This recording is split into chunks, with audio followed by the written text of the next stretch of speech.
Welcome to BeginEducator.com, and now you have gone so far, you have finished these books, and now it's time to go over writing a book response. So, if you're ready for this lesson, please only do this lesson if and only if you fulfill all this criteria. First, you finish your very simple essay. It's because this essay is going to be a little bit more challenging and it's going to require a little bit more work, which is why you do the very simple essay first so that you're ready for it. You have also followed the Finding Things to Read lesson that was shown at the beginning of this series. If you need to watch that again, I encourage you to do so. If you need a refresher, please do, because you might need it. You are going to have to find things to read now that you've already read. You've also finished proofreading the bad essay. If you remember, that was one of the assignments after the proofreading one, was to read the bad essay. And of course, you have finished reading either Wrinkle in Time or Brave New World. Can't write a book response on a book you haven't finished. So, also, we have certain required skills. First off, do you know how to summarize yet? If you haven't, go back and review the summarization lesson. That way you're comfortable with it. Also, do you know the difference between main characters and supporting characters? If you don't, you're not sure, go back and watch the book check-in on characters. Do you understand various types of conflict? If you don't, just go back and watch the conflict one again. And finally, symbolism. That's also the same story. Go back and watch the symbolism essay. So, the plan for this is that you are going to follow instructions and a new series of skills in formatting and citing. This is kind of a warm-up for the big research paper you're going to be writing later, but for now, I'm going to give you some general tips on how to format and how to cite. Also, there are going to be a list of short answer questions regarding these two books. You'll write like 2 or 3 sentences on answering each one, and the purpose of that isn't to be graded and it's not to get the right answer, but it's just to help you brainstorm and to get you thinking. Finally, for each one of these books, you will have 3 options to choose from to what you write your response on. Pick one. Exactly one. Don't try to write a paragraph on all 3. Just one. I mean, if you really want to write 3 essays, go ahead, but I have the feeling you only need to write one. Now, one of the most important concepts is when we're writing books on other people's work and what other people have said about a work is we have to be careful of the P word. I'm going to show you what the P word is in a minute, but let's use our imagination for a second. Imagine you spend an entire weekend writing a very good paper, like the best paper you ever read, and you give it to a friend, and your friend is writing a paper on the same subject. They think that one of your paragraphs is so good that they copy it down onto their paper and they turn it in. The teacher gives that student an A because they think that that essay is great. But who really earned that grade? And who got credit instead? This is the P word. This is called plagiarism. Your friend might have meant well. Your friend might not have done it on purpose, but he still plagiarized something you wrote, and he took credit for it. Now imagine how bad that would make you feel. Don't do it. Don't plagiarize. Don't copy somebody else's work. Wait, don't copy somebody else's work? Well, it turns out there are times when you can.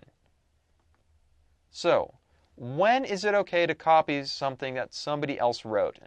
And put just a little bit of it in your own essay. If I'm going to be talking about these books, I'm going to have to keep referring back to these pages. I might even take some quotes out of here. Well, I can. I can quote somebody else's work. I can summarize. Remember, that's a skill you got to have. And I can paraphrase short sentences. But if I do any of those things, I must always do this. I must always cite. Citing, saying, yes, this is a great idea that I found, but somebody else said it first. That is what you're saying when you're citing, and you're going to help the reader know where to find it for themselves. So always cite. Here's an example of copying correctly. Google has changed the way that companies run their business. Author Jeff Jarvis helps us understand these things in his book, What Would Google Do? He says that customer service is the new marketing, and he gives us several reasons why. What do you notice here?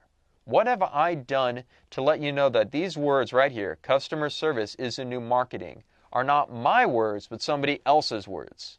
Have I also helped you find them? Yes, I have acknowledged the author that I am copying, and I have acknowledged the work of that author that I am copying from, and I've helped the reader go find it for themselves. If you want to know where this quote came from, what are you going to do? Well, you're going to look up Jeff Jarvis and you're going to look up a book called What Would Google Do? I have cited this correctly. I have given you the information. And I'm now free 100% of the charge of plagiarism. I didn't do it. I told you where to find it. So, when we copy correctly, there's a couple things we can do. We can do quotations, and we can do quotations with ellipses, and we can do block quoting. These are 3 types of quoting, and we're also going to be going over some other things, but I'm going to give you these 3 examples first. Here we go. Quotation marks. From the moment I first turned on the computer, I had problems. What have I done to indicate that I'm quoting this from somewhere and that these aren't my words? I've given you these. I've given you the quotation marks. And now you know where this is coming from. So, you will use quotation marks when you have 1 to 3 lines in the paper. If I was copying a whole paragraph, we're going to do something else. But notice, that's just 1 sentence. I'm just going to use my quotation marks. Also, in this paragraph, I've mentioned the author. So this is also cited. You know where to find it for yourself. Now, we also have these things called quotation marks plus ellipses. If you notice here, on my quote, I got my quotation marks already. But I also have these 3 little dots. What do these 3 little dots indicate? Well, let's read this. Jeff Jarvis, so on and so forth, did not start well. He says, from the moment I first turned on my computer, I had problems, ellipses. I had to send the machine in to get it fixed. This is not a great endorsement from any company. Okay, these ellipses, these 3 dots, indicate that there's a gap in the quote. If you went to the original source and I gave you the page number, you'd be able to find this right here, and then you'd read more right here. I'm just letting you know that I've kind of cropped things out and giving you a shorter quote rather than a long page, because maybe you don't want to read one. Did I give you the name of the author? Yes. Now, here's another example called block quoting. Block quoting is when you have something that's greater than 3 lines and you don't want to use ellipses to shorten things down. So, what you do is you actually indent a quote. Like this. And it looks like a big block of text. That's why it's called block quoting. So, in this example, I say, Jeff Jarvis. I give you the title of the book, and I even underline it for you so you know what the book is. And I said that he describes Dell support this way, colon. From the moment I first turned on my computer, I had problems. I'll spare you the excruciating details of my shaggy laptop story. Suffice to say, the computer had a number of bugs and tried to fix them a number of times. So that's a big block quote. And then you see my words at the bottom. Does that seem right to you? Dell was in trouble. Block quotes. If it's greater than 1 to 3 lines, indent, colon, and make a nice block of text. Finally, another thing that we can do is paraphrase. Now, paraphrase, as you know, is not an exact quote, but it is saying the same thing in different words. So here we have Jeff Jarvis, What Would Google Do again? He writes, from the moment I first turned on my computer, I had problems. So that's his actual quote, but what if I paraphrased it? Well, here's my paraphrase. For instance, as soon as he purchased his computer, it was not working as it should. I've paraphrased him. I paraphrased Jeff Jarvis and I didn't quote him.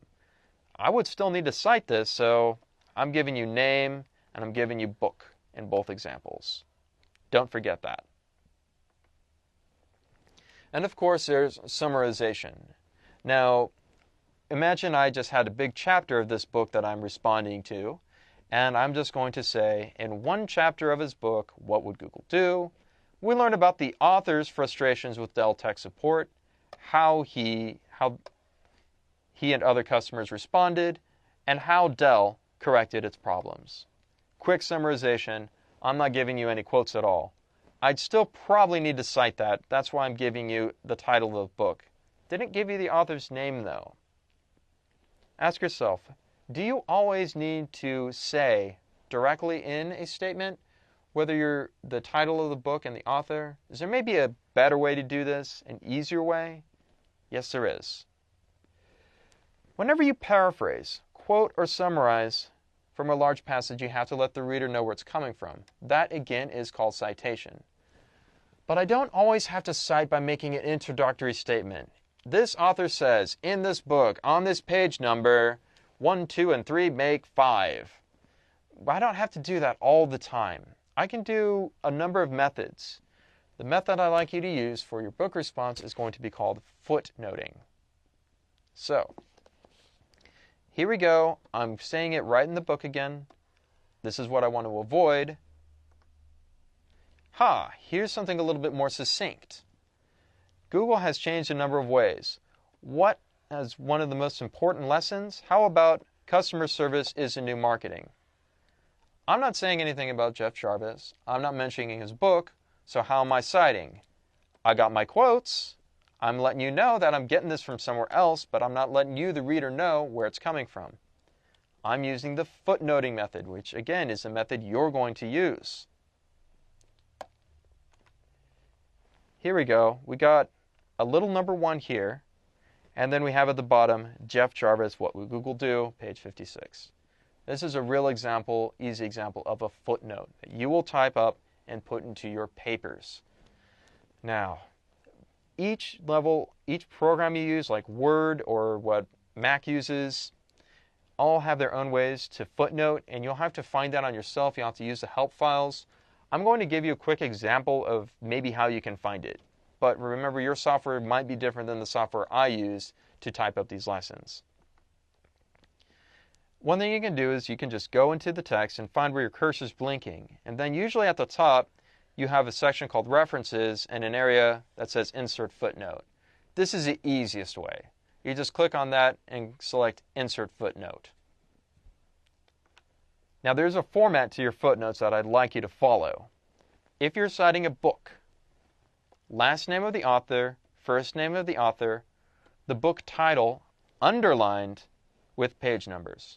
Here's your example. L'Engle Madeline, A Wrinkle in Time, 18 to 19. So that's an example of in-text citation that's going to be footnoted so that you don't have to actually put it, the introductory statement, in Wrinkle in Time, Madeleine L'Engle says. Magazines. There's an added step, but it'll look pretty much the same. Last name of the author of the article, first name of the author, then you put the article name in quotation marks, underline the magazine, and give page numbers. This is a very basic citation. We're going to be going over MLA citation later, but this is a simple one. This is a simple version just for this paper. Here's an example of magazine citation. Hamilton Alexander, For the Wise, the Rich, and the Well-Born, in the magazine American Century, pages 34 to 38. Now, if you've got a website, all you have to do is just footnote the website's URL. I'm not asking for anything more than that. So, continuing on with the assignment, I'd like you to answer in the 4 short answer questions for each book. And those are just going to be 3 to 4 questions each. They'll be simple questions to help you brainstorm and help you to get ideas for when you actually are writing this essay. Next, find things to read. You have to find 1 or 2 more sources that are relevant to either Wrinkle in Time or Brave New World. These can be both internet sources, they can be other library books, whatever you find you are allowed to use just as long as you read them thoroughly and you think that they're going to help you with your book response. After you've done all that, just develop a thesis and write an essay in response to one of the questions listed here in this lesson. 700 and 900 words for your Wrinkle in Time essay. What do you think it symbolizes? Describe it. Give examples and reasons why you think it symbolizes what it does. Who is your favorite character in Wrinkle in Time? Describe that character's strengths and weaknesses. Describe a conflict that that character faces. And finally, number 3, this is a challenge one. This is the A-list one. This is really want to impress my teacher one. The Wrinkle in Time has been compared to Harry Potter. In what ways is this book similar to the Harry Potter series? In what ways is it different? If you really want to challenge yourself, you do number 3. Brave New World essay, 900 to 1,200 words. You're a high school student. You can do this. So, number 1, stories always involve conflict, but in Brave New World, they have societies without any conflict. Describe this world and why conflicts still develop in the novel. That's one option. Option number 2. In Brave New World, the government uses several methods to control people. However, everyone is also happy. What does the government do, and do you think it is wrong or right? Controversy. I want your opinion. I want you to give me reasons, so you better be able to explain why. Finally, number 3, pick a single prominent character in Brave New World. How does this character react to the society he is in, and what changes does he or she go through throughout the story? So, this is your first big, serious writing assignment. I'd like you to take some time with it, review some of the lessons on the book response, review any of the other lessons you need to in order to write a really good paper. Take as much time as you need, and thanks again for using educator.com.